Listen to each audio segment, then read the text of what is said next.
everybody, it's Christine again with the Co-Living Code Show, where I have the honor and privilege to talk to co-living operators from around the world, big and small. Sometimes we talk to the huge developers in the States and in Europe that are opening multiple locations, lots of units. And then sometimes we talk with the smaller co-living operators that are really making a big impact in their local communities. And that's actually, I'm really excited. We have, they've been planning for a little while because I've talked to them before, but I know they officially opened in February 2019. So it's Cilicia Living, and I've got Jeppe and I have Severin, and I've talked to Severin before, not on the show yet. So now we're making it official, but they will definitely talk about the community that they just opened up, the positive impact that not only they're having with their members that are living there, but the community, the outside community. So I will let you guys take it away. And it's always fun to have two people on. We've done it a few times. So either one of you guys can start. Cool. Well, basically, we started as a small co-living space in Armenia. Well, first of all, my name is Jeppe. I went to a school in Armenia, and I decided to stay here for a little bit longer to do a co-living space. And this space, Severin joined, and then together we decided that we want to expand. The original co-living space was like a project-based space. That means everyone that came had something to do or a project they pursued. And now we expanded into Cilicia Living, which kind of pulls on personal development, entrepreneurship, and then local impact and local social development. This happened when Hrachya Aghajanyan, who is now our main corporational partner, he said, why don't you take the small concept you're doing in Dilijan, a small city in Armenia, and then moving to our big property by Lake Severin. So now we have this beautiful location by the lake with mountains around it, small Armenian villages in the territory. And we're working with this one location that is kind of in a rural area, but we're now developing the area around it to grow the economy of the local people, but also bring in internationals and Armenians to live together and then enjoy their co-living experience. Yeah. The last thing we want to be is a bubble. So we want to see how much we can cooperate with the local Armenian communities and the internationals living with us. I love that. And then can you guys go more in depth of this corporate partner, the person, the corporation you guys partnered with? Is it a developer or who's actually partnering to make this happen? He is the previous ambassador to Denmark, Armenian ambassador, which I have known for many years. He's a super cool guy who takes people like us, we're pretty much new to the scene. We just graduated from our schools. And he was like, hey, why don't you just lead this project? And he introduced us to a friend called Ashot, who has this property which they're trying to develop. And they thought that us doing a co-living space and then wanting to develop their property and space for more people to live there, to build more houses would be a good collaboration. And part of this is a push for a kind of global and national development of the whole of Armenia. So they wanted to put in some fresh minds and some fresh people who came in with new ideas and develop something new in an area that is in the lower rankings of economic development in Armenia. So then bringing in internationals and people from around the world with new ideas and new projects, and some entrepreneurs, some creatives, some artists who have different projects, and then bring in some new life. I love that. And then, so where are you guys both originally? Because you guys went to university there, right? So where are you guys originally from? Not actually university. It was a high school. We're both from a network of schools called United World Colleges. Severin went to the school in Germany. I went to the school in Armenia. So we basically just took the international baccalaureate. I haven't gone to college yet, and I don't even know if we will. Yes. Yeah. Oh, nice. I love it. Yeah. So we graduated high school in May last year. Yeah. And then we went right into co-living with this concept. And then where are you guys from originally? Denmark and Norway. Yes. Awesome. Perfect. Yeah. No, that's great. Oh yeah. I thought you guys had already graduated university. So good for you guys for doing big things right out of high school. And I think you're right. I think this is a great way to bring in, just the global markets. And that's what's really fun about co-living that I've noticed is people are jumping around to all these amazing cities around the world, but then some cities don't want to get left behind. So how do they innovate, the living experience and make it so that people can easily get plugged in there? How many beds total will you guys have on the first project? Right now we have 8. Yeah, currently we have 8. We're expanding to having about 30 now. Yeah, the whole project is really big. We're initially starting very small with these 8 beds, but over the years, in 2021, our plan is to have 400 people living with us constantly. So it's just not just a co-living space, it's like a co-living community. We've basically wanted, like, the idea started as an entrepreneurial village, and that's also the direction we're taking it. So together with a bunch of cool people, we are actually making this way bigger than we've ever thought we could do. And by the end of this year, we'll probably have a space for around 40 people. Yeah. Nice. Okay, and then let's dive into some of the. So I know that the community, it's like project based. So you guys are bringing in entrepreneurs, and you're bringing in volunteers, and you're bringing in the outside community. Maybe go into more depth on how you guys are structuring that. That's good. We have basically we have like 2 different applications. One is like project based, and one is more entrepreneurial. So some people come here. Either with a project that they know they want to do. Some people come there and they know they're going to write, or they know they're going to work on like a small business or whatever.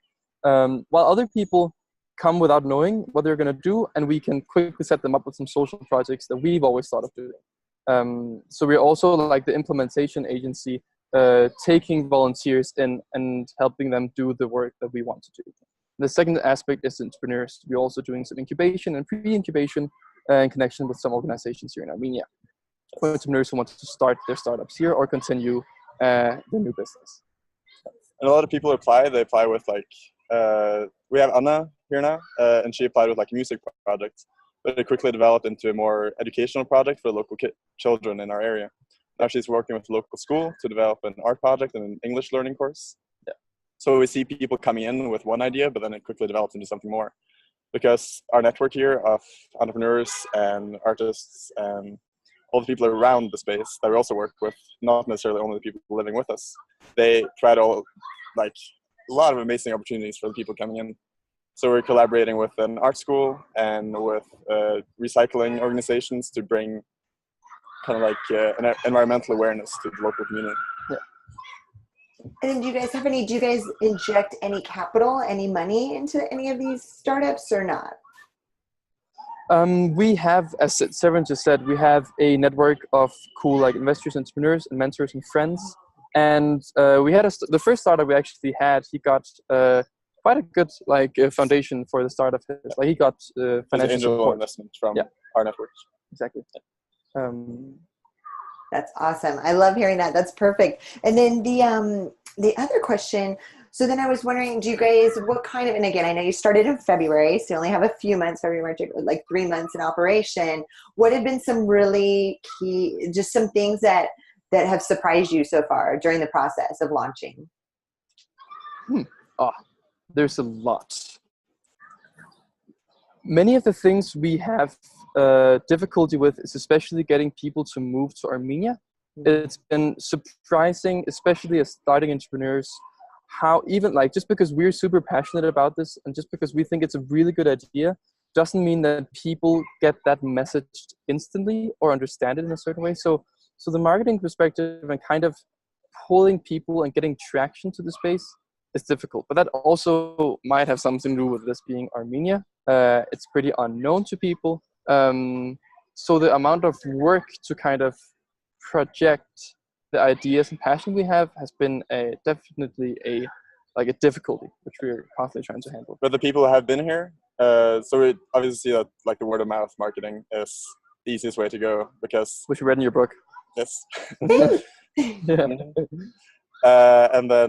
And they inviting their friends and telling about the project we're doing. Because convincing someone we don't know about moving to Armenia from like Scandinavia or the US or wherever is a pretty big step compared to going to like one of those normal locations like Bali or LA or these like big cities. So convincing someone that Armenia is a very up and coming place, which it is now. It has a huge like booming tech scene and a lot of new startups within like blockchain and different tech areas.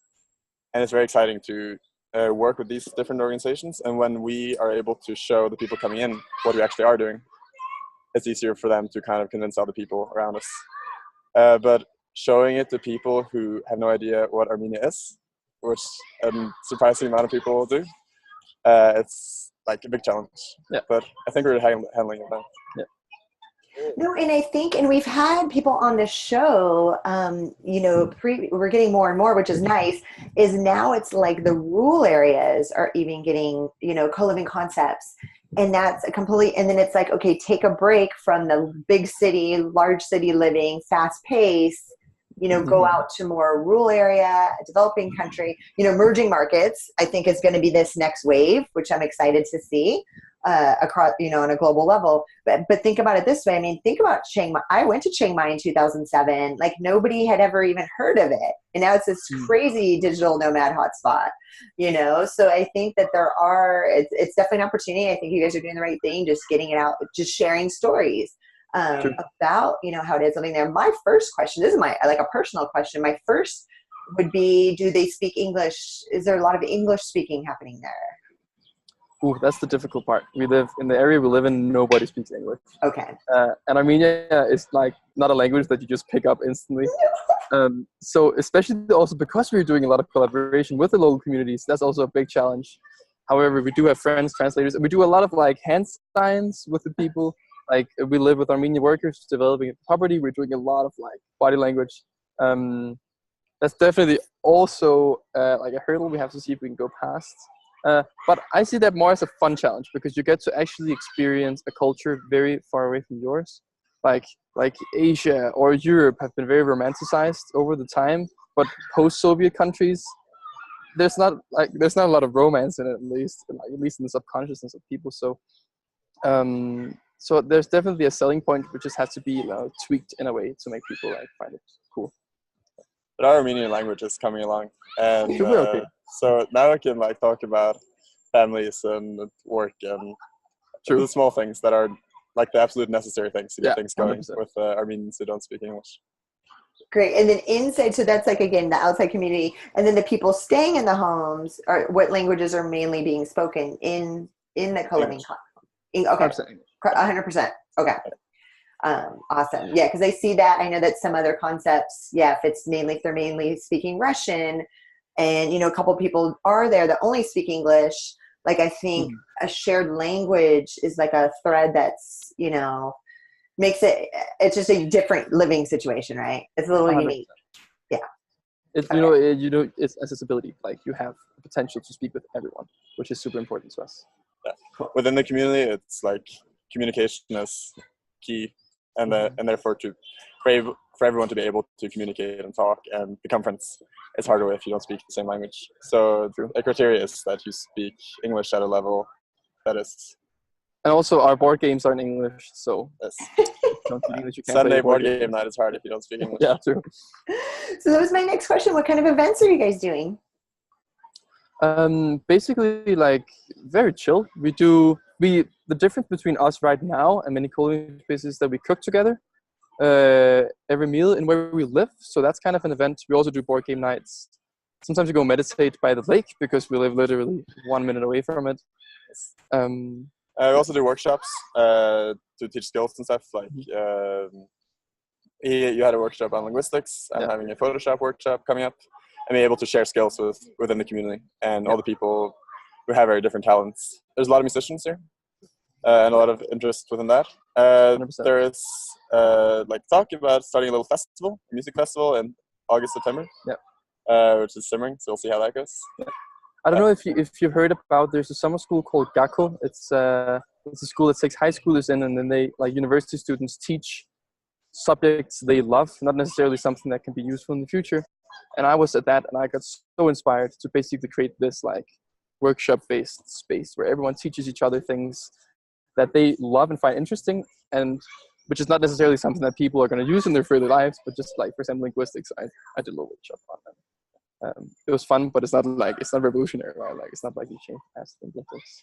But most of the people who have been living with us until now have not been digital nomads. It's more people on a gap year doing like exploring and then staying with us a couple of months to work with what we're doing in our projects and kind of develop what they're doing themselves with music or with video work or web development, for example. But they're not established digital nomads as many other spaces have. Mm-hmm. No, that's nice. And you're right. And the gap year is such a pivotal point in somebody's life anyways. And it's it's so common. So I think that's a great, you know, that's good to cater to that, right? Because then they can use that gap year and kind of figure out what they're doing, explore, and just see different things and understand things differently.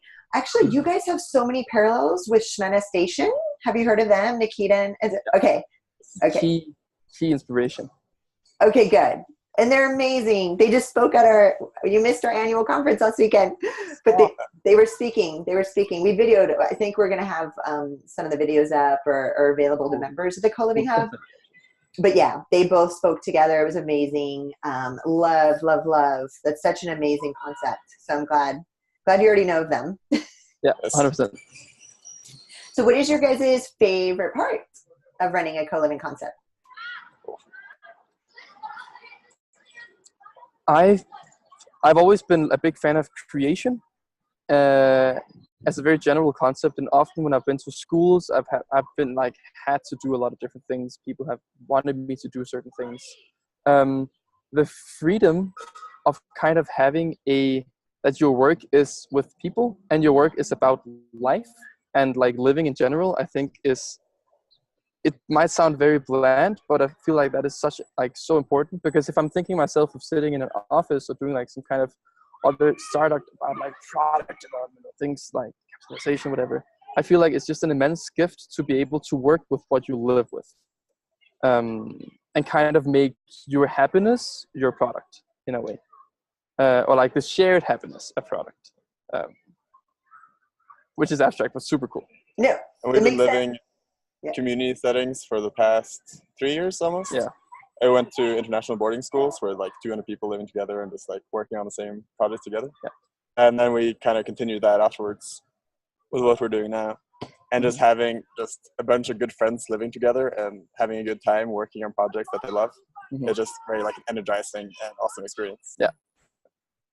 No, and you guys are exactly right. And I was just telling somebody the other day, you know, now I'm in Amsterdam just for the 3 months. And, you know, I've co-lived for so long. So I'm like, oh, wow, I'm going to have my own place. You know, I'm actually at the student hotel, which is like a co-living model, but it's more like a hotel still. I still have my own private suite. And so I'm technically living alone again, but now I've missed being around people again. It's like, I kind of miss that community feature that you come home from work and you're in the kitchen making a meal together and you're making jokes and laughing and sharing. And I was like, oh, now I'm sad, I'm lonely. No. Yeah. So you're right. And downstairs, and again, and that's what I was asking. What's funny is Amsterdam, I thought there's a lot of English is spoken here on the streets, in the common areas.